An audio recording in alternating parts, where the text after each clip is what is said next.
witam Was serdecznie. Dzisiaj bardzo smaczne jedzonko. Może być w postaci rzadszej, podawanej na gorąco, może też to być jako danie obiadowe, którego uzupełnieniem będzie na przykład ryż. Wszystko zależy od tego, w jakiej formie gęstości to wykonacie. Ja to robię w naczyniu żeliwnym, bo proces cały jest dość długotrwały i wymaga stabilności, więc spróbuję na kuchence indukcyjnej, bo ten gar rzekomo też na tym pracuje. Sprawdzimy przy okazji. Dlatego, że mam regulację mocy i że będę miał stałe warunki w środku przez dłuższy okres czasu, bo to się trochę poddolić musi. Oczywiście można to zrobić w normalnym garku, jak ktoś tego rodzaju naczynia nie ma, ale obiecałem, że przykłady użycia takiego garnka dam, pokażę, więc zaczynam. Teraz go będę musiał przed użyciem tylko obmyć gorącą wodą, wysuszyć i będę zaczynał. Co potrzebuję, żeby to zrobić? Mam tutaj około kilograma boczku i to nie jest ilość jakaś sztywna, może być nieco mniej, może być nieco więcej. U mnie jest ze skórką, do skórkę obetnę, ale na tą ilość tutaj składników około kilograma boczku powinno być. Do tego mam papryki, 2 czerwone i 1 żółtą. Też ta ilość jest naprawdę dowolna. Możecie dać tego więcej, możecie dać tego mniej. Jak widać, przepis jest bardzo pojemny. Nie wymaga absolutnie jakiejś szczególnej precyzji. Cebulka może być zwykła, ale ja daję tutaj szalotkę ze względu na jej konkretne cechy.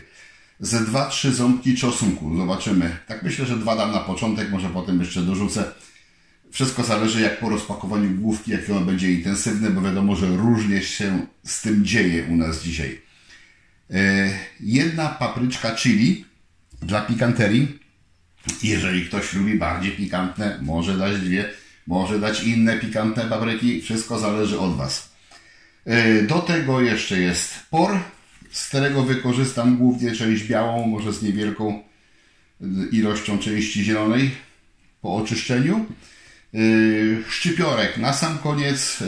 Potrzebne będzie mi jeszcze, u mnie jest domowe piwo pszeniczne. Najlepiej piwo pszeniczne domowe być nie musi, jak nie macie.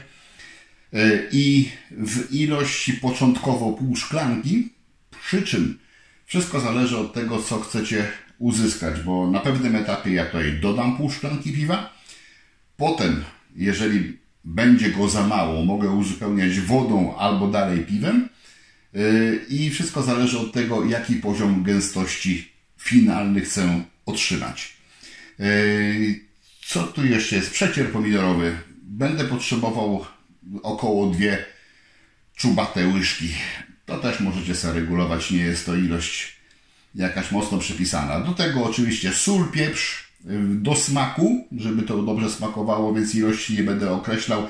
I tak to się dodaje pod koniec, dopiero potem, żeby spróbować, jak to się wszystko ładnie po połączeniu smaków ułożyło. Może też dorzucę jakieś 1 czy 2 listki laurowe w całości, też po to, żeby swój aromat tutaj dodały. Boczek, kostka 2-3 cm. Podobne wielkości będę kroił paprykę, nie za małe kawałki, raczej większe. Szalotkę przekroję na pół, góra na 4 części, jeżeli większe. Paprykę chili po prostu przepołowię, wytnę nasionka, bo ja nie jestem aż bardzo tak mocno odporny na ostre, więc ma być ostre, ale bez przesady. Ząbki czosnku zgniotę, pora na krążki pokroję też dodam, na którym etapie to wszystko będzie po kolei pokazane. Szczypiorek na sam koniec oczywiście, tuż przed podaniem.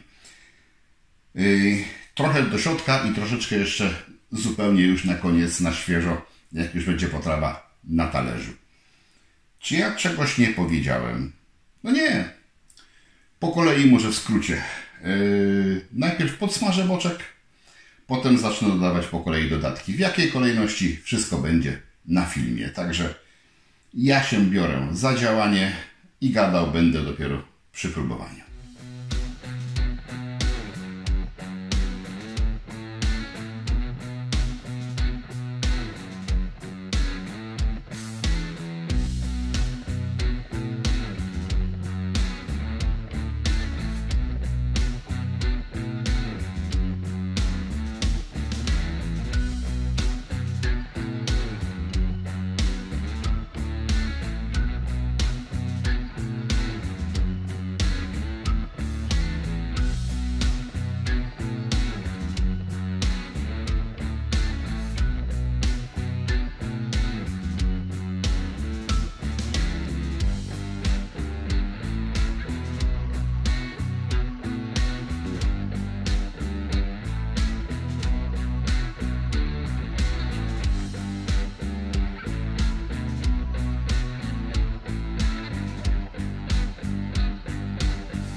Roztapiam nieco smalcu.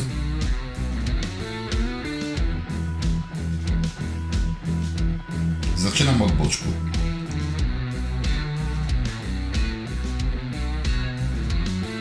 Smażę go powoli, aż się zarumieni i zmięknie.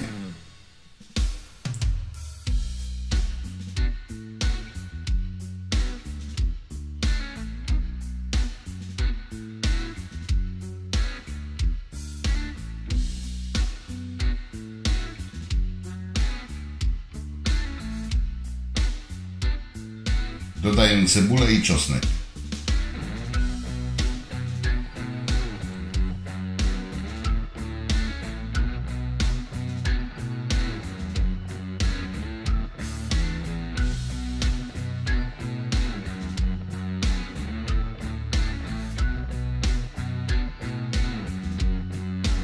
Po 10 minutach dokładam pozostałe warzywa.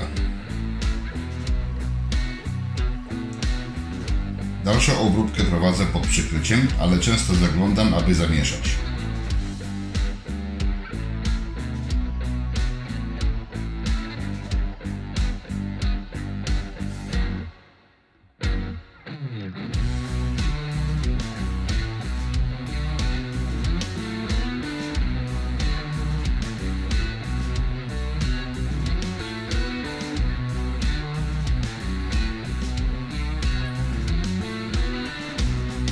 Do czasu, aż boczek będzie zupełnie miękki, a warzywa zachowają jeszcze trochę chrupkości.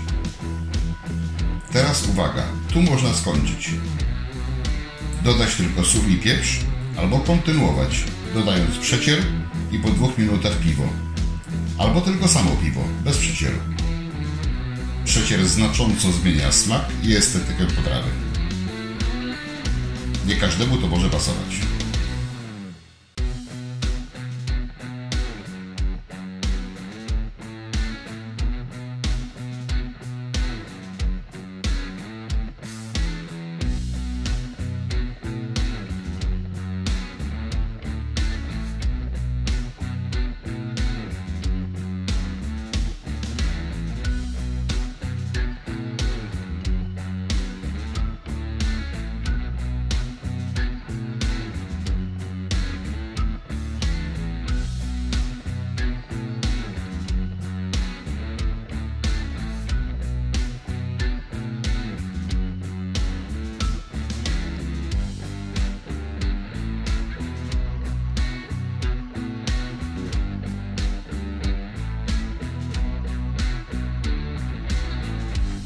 Po podlaniu piwem dodaję jeszcze laurowe liście i duszę pod przykryciem przez 5-10 minut.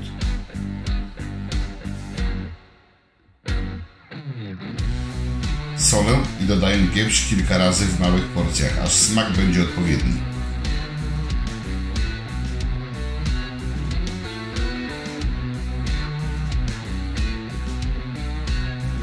Na koniec dodaję szczypiorek, mieszam i wykładam na talerze. Gotowe.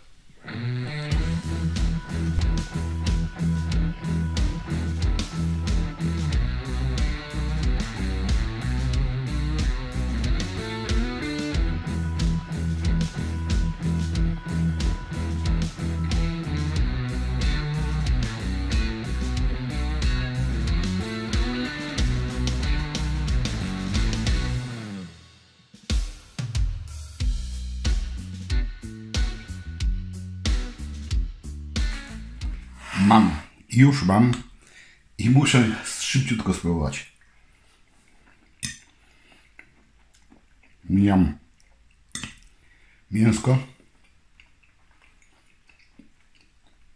Miękkie, wszystko smakowite. Mogło być bardziej pikantne, czyli ta papryczka, która potrafi czasem być mocno pikantna, czasami nie. Tym razem za dużo nie była, więc mogłem nawet, myślę, dać 2. I też byłoby dobrze, też bym dał rady.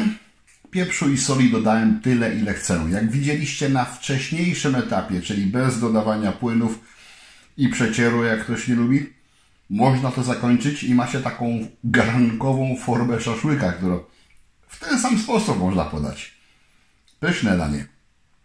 To, że w takim garnku można robić w piekarniku, jest oczywiste, ale znakomicie się sprawdza też na kuchence. Tylko tak jak mówiłem, teraz to trzeba będzie przełożyć zaraz na kolejny talerzyk i jak najszybciej tylko zjeść i szybko opłukiwać. Nie dopuszczać do tego, żeby tutaj zasychało, nie zalewać tego wodą. Ten garnek powinien być jak najszybciej umyty. Biorę się za jedzenie, bo głodny już jestem. Wygląda świetnie, wspaniale pachnie, a smakuje jeszcze lepiej. Połączenie piwa, mięsiwa i innych smacznych warzyw. To, co lubię, kolorowo i pożywnie. Zapraszam na kolejne odcinki. Jak się podobało, łapka w górę. Będzie mi bardzo miło. I smacznego Wam życzę. Spróbujcie sami. Naprawdę warto.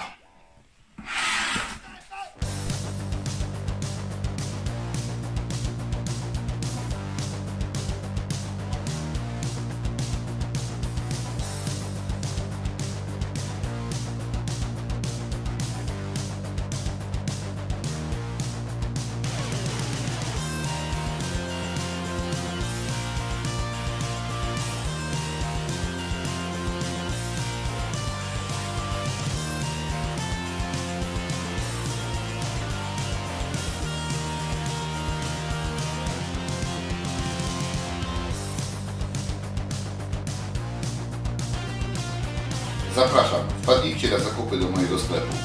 Znajdziecie tutaj takie rzeczy jak wędzarnie i generatory dymu, szynkowary, sprzęt dla winiarzy, sprzęt i surowce dla piwowarów, inne akcesoria do wyrobów domowych oraz unikatowe tematyczne koszulki i literatura dla pasjonatów. Zapraszam